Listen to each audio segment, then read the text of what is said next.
আমি কৰিম দে আমি কিবা জনাব দিয়ক এনে নকৰোঁ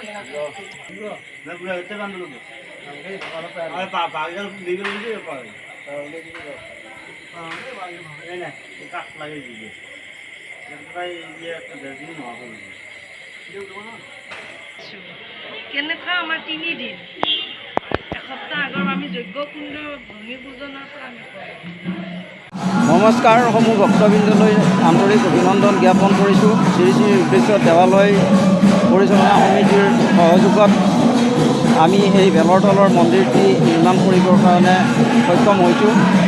মোৰ বহুদিনৰ আশা আছিল যে বেলৰতলত এটি মন্দিৰ নিৰ্মাণ কৰি ভক্তসকলৰ মনোবাঞ্ছা পূৰ্ণ কৰিবৰ কাৰণে যি হেঁপাহেৰে এই দেৱালয়লৈ দৈনন্দিন বিভিন্ন প্ৰান্তৰ পৰা ভক্তসকলৰ সমাৱেশ হয়।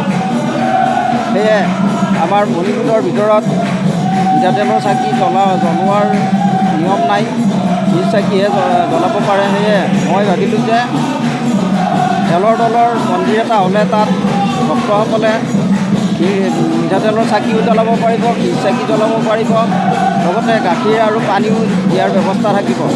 সেয়ে মই শাওণ মাহ এই কথাটো মনত ভাবি থাকোঁতেই মোক এদিন মহাপ্ৰভু শিৱই এটি পৰামৰ্শ দিলে যে 7 ফুট 7 ফুট বহলৰ এটি গৃহ নিৰ্মাণ কৰিবৰ কাৰণে নিৰ্দেশ দিলে। সেয়ে মই মিস্ত্ৰীক ক'লোঁ যে 7 ফুট 7 ফুটৰেই বনাম। মিস্ত্ৰী ক'লে যে 7 ফুট 7 ফুট নহয়, হয় 7.5 ফুট নহয় 8.5 ফুট, 1 ফুট দীঘল বেছিকৈ লাগিব। এনেকৈ বনালোঁ। বনোৱাৰ পৰিপূৰ্ণ হৈ উঠাৰ পিছত আজিৰ দিনটোত আমাৰ এই চতুৰ্দশী তিথিত বিভিন্ন প্ৰান্তৰ ভক্তসকলৰ সমাৱেশ হয়। দিনত শতাধিক ভক্তৰ সমাৱেশত এই পবিত্ৰ স্থান এই বেলৰতলৰ মন্দিৰত ভক্তসকলে ধূপ চাকি জ্বলাই গাখীৰ দিয়ে, ফুল পানীৰে পূজা অৰ্চনা কৰে। এতিয়া সন্ধিয়ালৈকেও আমাৰ ভক্তসকল চলি আছে, আহি আছে, গৈ আছে আৰু বৰ্তমান আমাৰ নাম পৰিৱেশন হৈ আছে। এতিয়া প্ৰভু মহাদেৱে এটি নিৰ্দেশনা দিছে যে হয় বেলৰতলত এটা লিংগই স্থাপন কৰিব লাগিছিল, কিন্তু তেখেতে ক'লে যে আমি 3টা কৰিলোঁ। তেওঁ কৈছে যে 3টা নহয়, হয় এটাই হ'ব লাগিব, নহ'লে 5টা হ'ব।